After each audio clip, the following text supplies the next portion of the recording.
Hello and welcome to the Bespoke Unit. My name's Paul Anthony. In today's video, I'm going to be looking at the Skull Shaver. As I've used this product personally for over 5 years, I'm happy to share my thoughts with you. And I'd also like to note that this is not any sort of paid promotion. This is all purely based off my own user experience.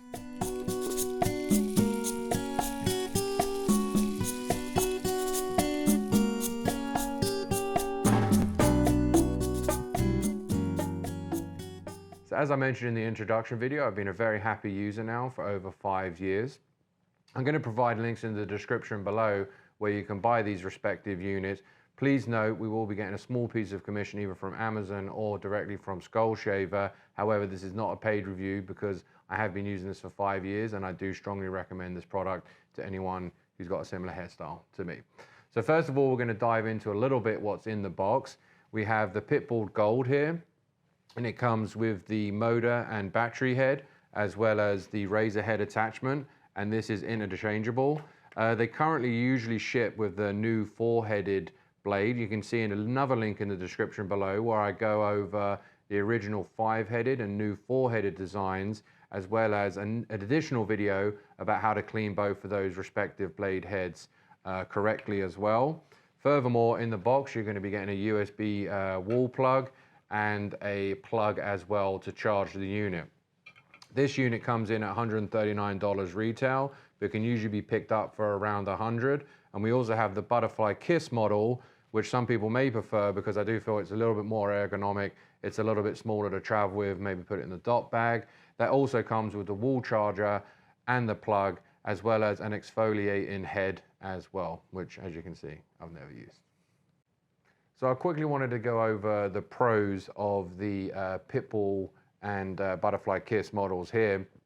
First of all, it provides a very clean and close shave, both wet and dry, which I do. I typically shower and shave at the same time because it usually takes less than a couple of minutes, so I find that to be the best way. Also, it's a convenient place to clean the razor heads as well. There is a link in the description below where I detail how to clean these blades properly. The models are quite ergonomic, so I find it quite easy. When you're shaving, you're going to want to do it in a circular motion to really get every hair as well. And I find that both of these models provide a nice handle to do that with. Some people also hold the handles with the fingers through the blades as well to get an even closer shave, but I seem to kind of default to holding it either both left or right-handed for the side of the head. I also find the blades extremely safe. I have a few little bumps and lumps on my head and I've had no issues with cutting moles or anything of that nature. Also, the fact that they don't cause any sensitivity. However, I will note that I do usually buy the Baron blades, which is the highest level blade they offer. However, with that being said, those blades cost around $40. The unit costs around $100 or $75. So I usually get around 2 to 3 years out of each one of the motor and battery heads. And then if you have an actual razor head for 3 or 4 months, the actual cost per usage is going to be around 30 to 40 cents a day. If you check out the link in the description below, another link, and go to bespokeunit.com, I've actually got a little table where I show the cost per usage, etc. And note, I am actually using this at least once a day, maybe twice a day. And that kind of leads us on to the cons of the Skull Shaver. So now I've told you all about the fantastic pros of this, especially the quick time and close shave. There are a couple of cons that I do find with it. Well, there are 3 in particular.